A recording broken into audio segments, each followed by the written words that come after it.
introverted creator who has grown her blog and business to nearly 500,000 in just a few years. I'm so excited to introduce you to Alex on the Map. She's an outdoor blogger and creator. So many people always approach me and say, I can't be a creator because I'm not an extrovert. Well, you know what? Neither am I, and neither is she.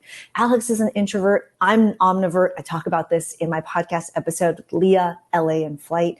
But there are ways to make it work for you. And I'm excited about this podcast episode of Everyday Badassery to bring you behind the scenes of what it looks like and how we've made it work for us in being creators who are constantly in front of an audience, but we're not necessarily extroverts. And if you're new here, welcome. I'm your host, Christine Lozada. This is a traveling podcast. I'm currently in the Bahamas, and I'm so excited for you to meet Alex. And actually, here is how I met her.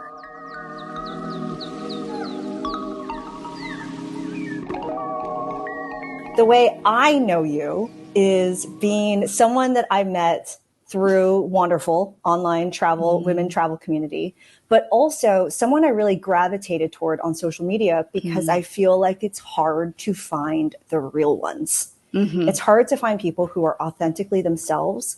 And one thing that I really related to you about, and actually this is something really funny. Oftentimes when I either travel with people or when I party with people, there's always a moment in which someone I've been hanging out with or traveling with or partying with will lean in and be like, you're actually a really big dork on the inside, aren't you? And you're like, took you this long?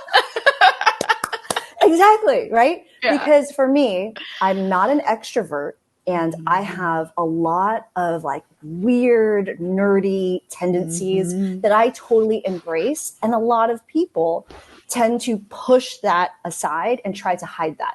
But I feel like I gravitated toward you because you celebrate your quirkiness and you celebrate exactly who you are. And I'm curious, well, actually, how would you describe who you are?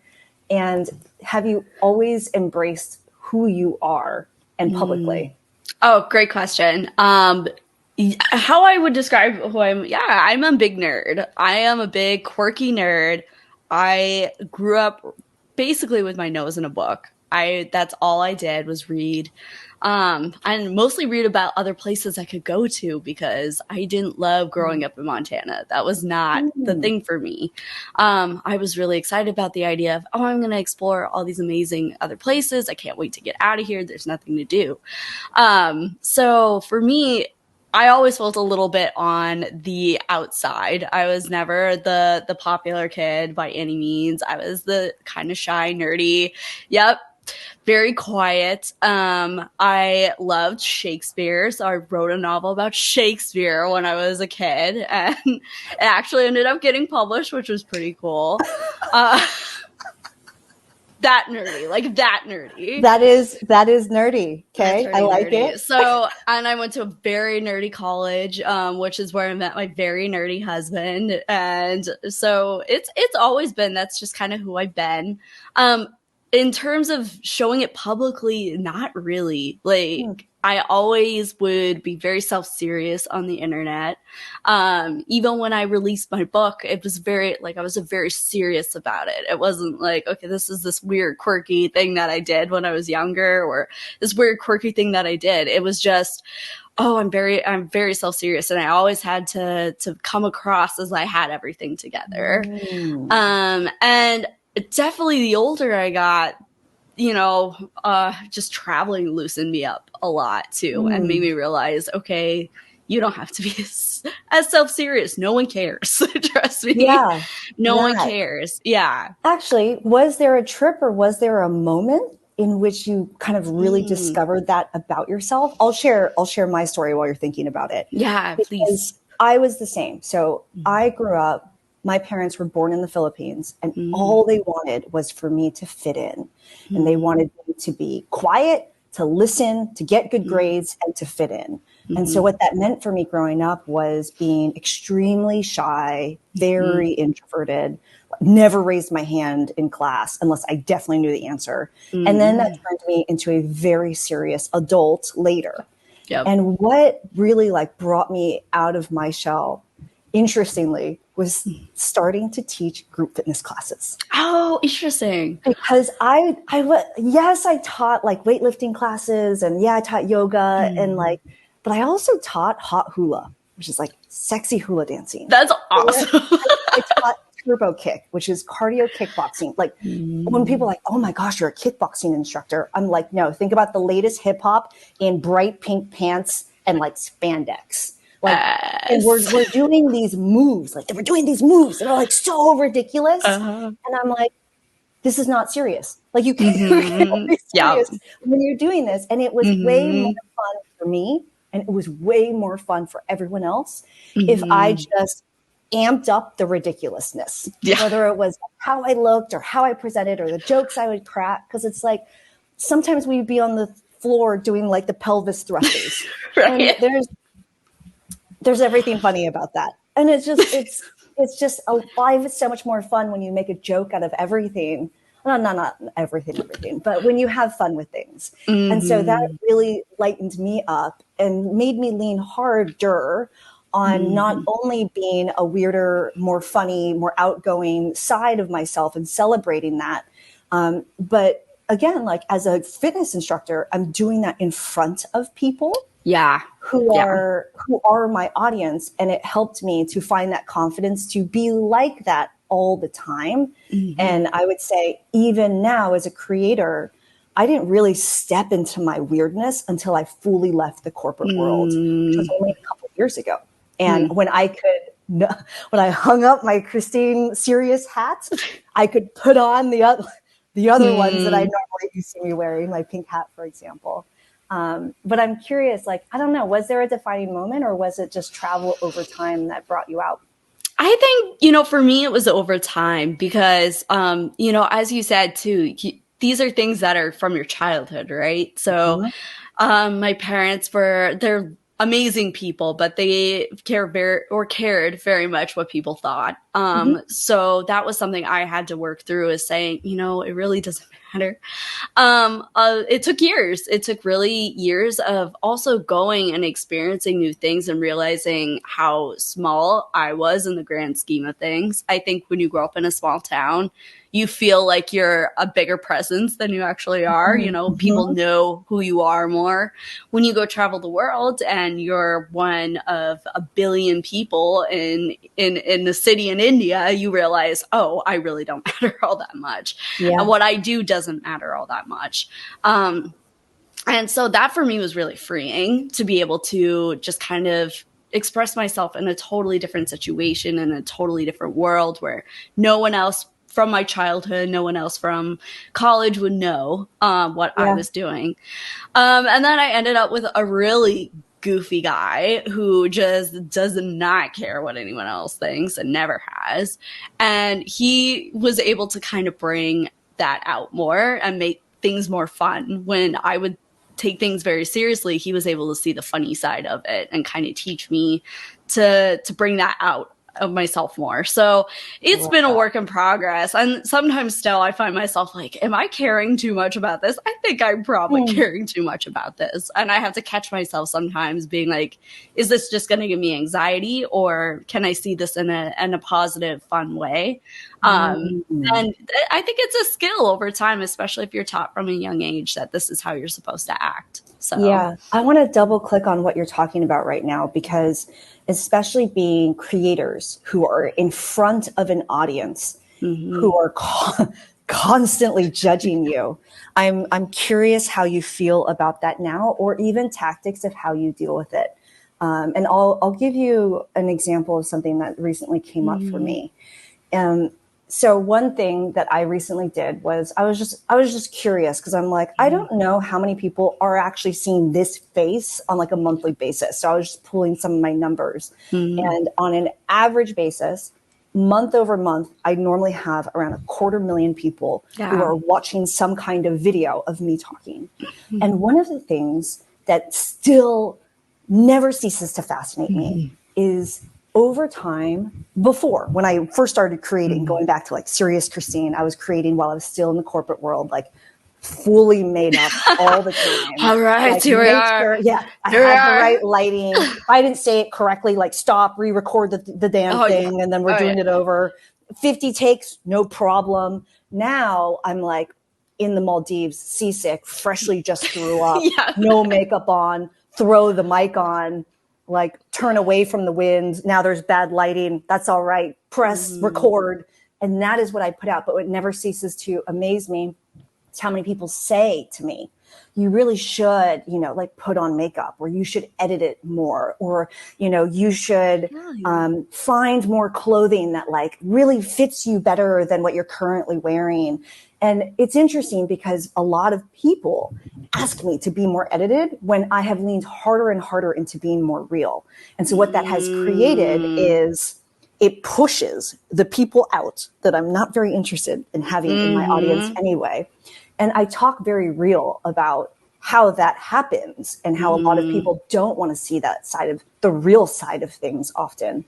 And it makes the people who understand that and the real ones come even closer into your circle, which has actually worked to my advantage. But I'm wondering, I guess my question here is, like, in putting yourself out there, because you are constantly in front of your audience, how have you felt challenged in truly being yourself sometimes, and how do you overcome that?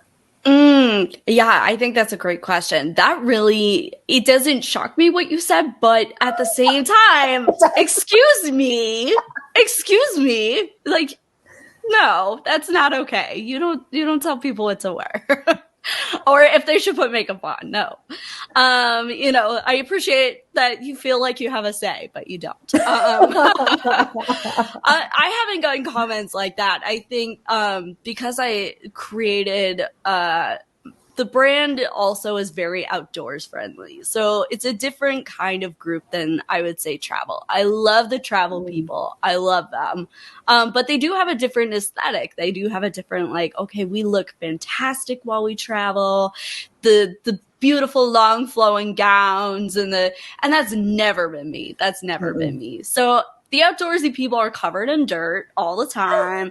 Like, we all look horrible all the time. And that's just part of how it goes. So I think different audience a little bit, maybe. I do get sometimes that almost like my feed's a little too curated in some ways, where my personality is authentic, but I use a lot of graphics in order to educate people. I think sometimes people feel like they more would just like to see the real, not edited version. So I think the personality will always be there of me just being me. But I think sometimes people are kind of like, oh, you didn't really need to put that in a graphic. We would like to see you doing it. And that comes back to the introversion of saying, I'd rather hide behind this graphic, or I'd rather hide behind something I can make to look really nice. So I'm learning, that's another thing I'm learning too, is saying, my audience really appreciates it when I don't do that, when it's not super curated. I've tried, like you've done with those beautiful quotes you do on Instagram with the reels, and I've tried that and people hate it. They're like, this is not what I want. I want to see you discussing and hiking and like going out there and doing it. So, and of course that's up to you of how much they get a say and what you do and not. But I do think that is a part of me being an introvert, is saying, well, I can make this look really pretty. I can make this look how I want it to and kind of hide behind that. But that's not necessarily what people want or need from you. So that's something I'm working and challenging myself to do more, is be more in front of the camera, and also say, if it's not perfect, if it doesn't look pretty, that's okay. That's not necessarily what people need right now anyway. So I'm hearing two different things here.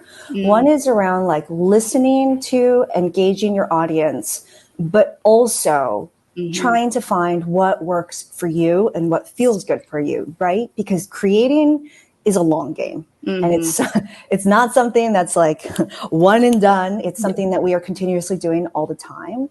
But the other thing is around how sometimes you will be stepping out of your comfort zone as an introvert. I would love to talk about that a little bit more, because I spent a lot of time, actually, I don't know if I told you this, I have canceled every travel conference for the rest of the year. I'm done. Yes. I I'm love done. hearing this from Christine. Oh my gosh, you poor I, thing. I've drawn the line. Travel conferences are over here and I'm over here. And for me, that's truly listening to myself, because I've stepped outside of my comfort zone. And I've stepped out of my comfort zone in the sense of like, and I've talked about this in previous podcast episodes, I'm not an extrovert. I'm an omnivert. I span both sides, and I can turn it on, and I can get out there and I can like rile a crowd and entertain people and be on stage and whatever it is. And on the other side, I must recharge my batteries and have complete silence. And it's interesting because in literal play out, what that looks like at a conference for me is between sessions, I will go back to my hotel room, which I always try to stay in the venue. And I will take off my shoes, lay down, and just lay silently, like with nothing. And that's like how I'm recharging. And a lot of people would never be able to imagine me being like that. But I was so game on, and I think I went to 6 or 7 travel conferences, and we're only in August. That was this year. And I wrote something down earlier in prep for filming a podcast episode about the burnout that you know this. I'm super out. But one of the things I wrote was I had the opportunity to do what I love the most, which is teach people how to fly drones. And right before I went out there to teach these workshops, my vision went completely blurry because the amount of stress that I was under and the amount of anxiety I felt from constantly being in front of people was wearing on me. And I had also just flown red eye from another travel conference. And so I've drawn that line and I've said, nope, I am going to, and if you're watching today's podcast episode, you're going to see some of the scenes that I'm looking at right now while I'm talking to you, because I'm looking out a window into the Bahamas right now, and there's a whole lot of beauty going on. You lucky duck. You lucky duck. But I've truly listened to myself. And so I guess on one side, yes, I stepped out of my comfort zone and really pushed myself hard. But on the other side, I also burned out really hard. But I would love to hear from you, like in the world of creating, like what has it looked like for you to step out of your comfort zone of being an introvert? But then on the other side, like how are you caring for yourself at the same time? Great question. And I think that that's a battle. I like what you said about an omnivert. Like that's a great way to put it. You know, I would say I lean more toward introversion, but I can be an extrovert too when I put it on. And I think that's a constant battle, right? And I think that's a constant battle if you are an introvert, even as a traveler, saying, I'm a curious person. I want to get out. I want to see the world. Like that inherently is extroversion. You're putting yourself out there. And then there's that battle internally of saying, that's not really who I am. I could be just as happy inside. So I have that same problem with creation of saying, okay, I love to hide behind my blog and just put out articles, and that's great. But I also want to try new things. I want to say, hey, I'm going to create some reels. I'm going to try a YouTube channel. I'm going to try a podcast, see how that goes. And so there's that constant battle in between inside yourself of saying, am I going to fight this, or am I going to go with this? Or so you're in that in between a lot. Taking care of yourself, I think if you are on that spectrum of introversion, extroversion is super, super important.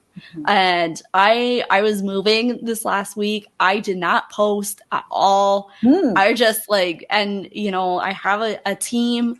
My team was on vacation, and normally I would say, all right, I'll take care of it. I'll do it if they're on vacation. And I didn't. I just said, you know what? No, I'm moving. This is a big emotional thing for me.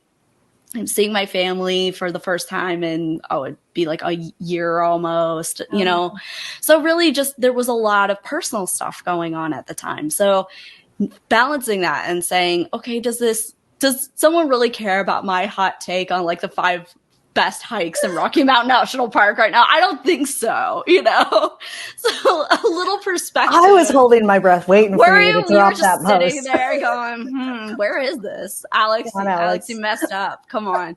So, but that can wait. It's okay. Like once it gets out, that's awesome. But no one's sitting there with bated breath being like, all right, where is this? So unless you're working with a sponsor, and that's a little bit different, then you kind of have to power through. But so, you know, really learning to take a break and learning to say, as you've said, there's a boundary here. So there was a boundary where I was like, you know, I'm spending some of the last weekends with my friends. I don't really want to be posting right now about hanging out with my friends. Good for you. And that's hard as a creator, because anytime we open social media, we are seeing our friends and creators and colleagues posting like a lot of content, right? Crazy. And it's hard to put it down, but at the same time, it's one of the most important things to do, because like, when are you going to be able to enjoy yourself like that again? Or, you know, how often are you going to be moving and saying goodbye to your friends and spending time with them like that? Exactly. It's super important. Okay, hold on. I don't know which one I want to ask first. I want to start with travel, actually, because I want to hear about, because I actually don't know what this looks like. What does most of your previous travel look like? Like, are you a solo traveler? Are you a city traveler? Are you I'm a bit of all of it. I mean, I started traveling pretty young. So I graduated college young. I studied abroad in Italy. And again, this goes back to like the more self-serious part of me. So I didn't have access to museums growing up as a kid. So I went to Europe, did all the museums, really went and had cultural experiences. So I think by the time I was 22, I had traveled to 20 some different countries and just really gotten to, and I was working as a freelance writer. So I was able to just really enjoy where it was and work on the road, which was fantastic. And then I got a job in Italy. So I lived in Italy for 2 years. So that was definitely more cultural. And I really just enjoyed that. I lived in New York for a while and really got that experience of saying, I didn't have this growing up. So, and then of course, you know, the older you get, the more you're like, well, you know, actually mountains weren't so bad. Like, maybe I'll give those a try again. And so I started realizing, you know, part of travel for me also includes getting out on the trail and hiking. But I wouldn't say that for a big chunk of my early travels. And some of it was solo. Some of it was living abroad alone as an expat. Before my husband and I, we were friends for a long time we kept in touch. And then eventually we got together and we traveled together. So it's been more of a decade really of consistent travel. So, you know, your life changes within that period. You change within that period. So I would say, you know, for the past half of it, it's been more outdoors based. And when I travel, it's more, okay, I want to go hike. I want to go kayak. I want to go do that kind of thing. But early years, it was very much, okay, we're hitting up every single museum. I'm going to every single play. And I see where Alex, the introvert, is coming out, but also giving herself the things that she loves while she's traveling. Yeah, exactly. So for me, solo travel really speaks to my introvert side of being an omnivert, because when I travel, I'm so used to, this is funny. One of the top comments I always get are people being like, oh, Christine, I know exactly who you are at the hostel. You're the one that's like getting everyone to go party. And I'm like, I actually have never stayed in a hostel, because as an introverted traveler, I love to stay in a hotel, be alone, but have the ability to be in a beautiful lobby or a hotel bar alone, but together with people that I don't have to talk to. Yeah. Because I love people watching, and I love being alone amongst a large group of people, which is also why like living in New York City for me was awesome. Like it was just, there's so many people everywhere all the time, but I was constantly alone. And so like this was how like I fed the introvert in me in my travels. And I love the way that looks for you. Okay, hold on. We're going to shift gears and we're going to flex for a minute. Oh, Which I'm wondering if you're going to play this game with me.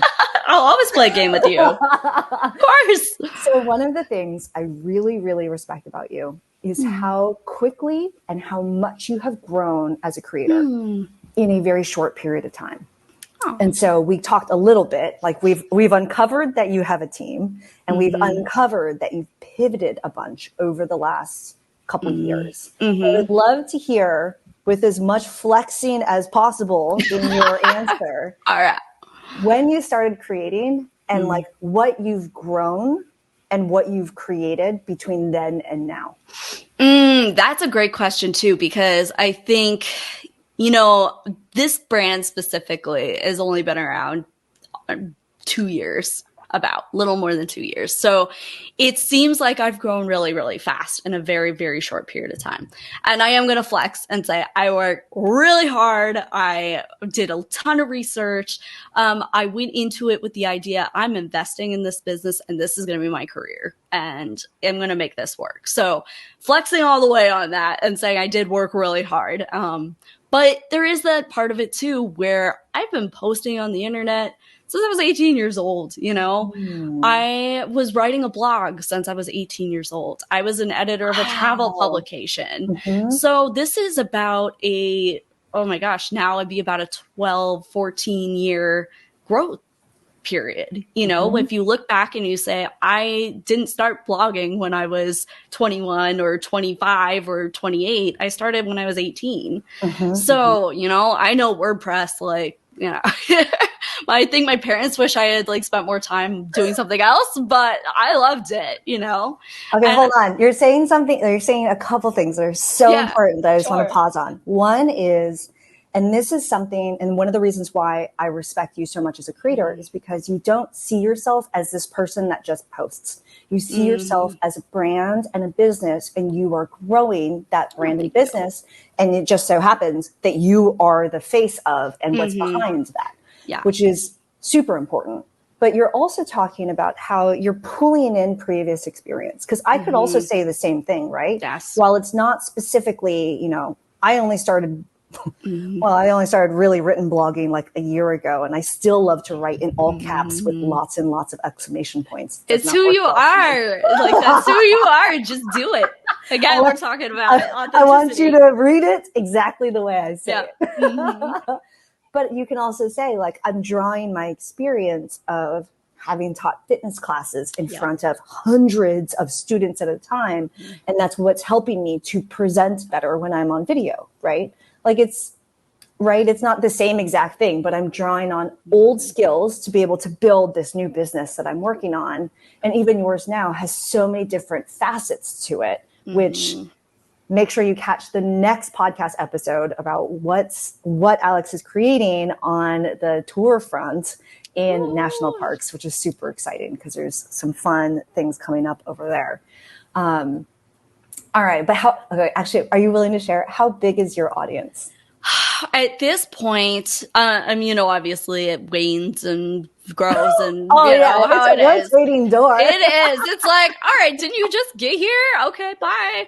I think we're up to about 500,000 with including email subscriber, if you include everything. If you include the blog. And how much time have you been working on this brand for? This brand, about 2 years. So the reason why I've been asking you to flex, I just want to pause really quick to give you a round of applause on this, is Alex, who is an introvert, who is a quirky person who leans into who she is and creates the way that serves you because you're in it for long game, has been able to, in a 2-year period of time, grow this brand to this audience that you're talking about right now. Fuck yeah. That's a collective fuck yeah right there. Thank you.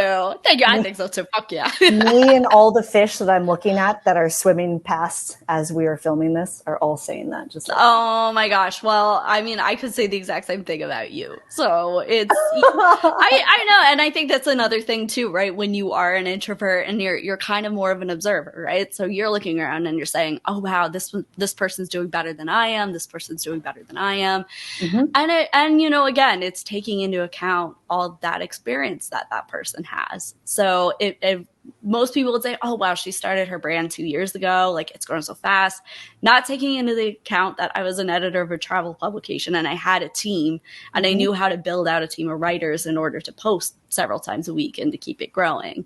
So, it is absolutely flexing all day. Like, I work really hard. I'm not saying I didn't, but also, again, that experience and also that support. I've had a lot of support where, like, my husband is fantastic and you could totally do it without a significant other. You don't need to have a significant other in order to make a great brand and business.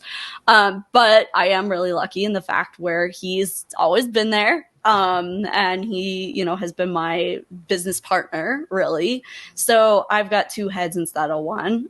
So that might be another reason why it's growing a little bit faster, I would say. But I love that, but it's growing. Alex, the quirky introvert, for somebody who comes to you and says, I'm also an introvert, I want to create, but I don't want to put myself out there like that, what advice would you give them? I think there's a lot of ways you can still be a creator and not have to put yourself out there. Video for me is definitely my hardest thing, but you don't have to do video. Not everyone can be Christine and be like, all right, I'm going to do all these YouTube videos. And it's amazing. But blogging is a great way to be a creator without having to put yourself out there. And, you still are to some extent, but it's not quite the same as having to show up with your face every day and talk to the camera. Podcasting, I loved podcasting. Podcasting, and I did not do video either. I just sat around in my pajamas. I was disgusting and just talked to everyone. And it was great because I love talking to people. More because I'm an introvert, I love listening to people. So that was my biggest thing, is coming up with questions and listening to people. But podcasts are a great way to create without having to put yourself out there. There are so many. I feel like we are in a time in which video is king, but you have named so many great ways to grow as a creator that don't have to involve that. And it's so important that people find what's right for them. I love that. Are you a badass? I think I'm a badass. Why am I a badass? I'm persistent, man. I will keep going. And I think, hell yeah. Yeah. I really do feel like that is my biggest strength as a badass, is I may not have it totally figured out at first. As we were saying, I don't pretend that I have it totally figured out all the way anymore. I'm going to do it my way, and I'm going to do it quirky, and it might be the wrong way and I might mess up, but I will keep going and keep going and keep going till I get a result that I'm happy with. So that's how I'm a badass, I think. But oh, I love that. Where can people find you? You can find me anywhere at alexonthemap.com, Alex on the Map on Instagram, Alex on the Map on TikTok, pretty much everywhere. So I'll be there. I'll be hanging out. And all of that will be in the show notes below. Find Alex, go forth, be badass. We'll see you in the next one. Ciao.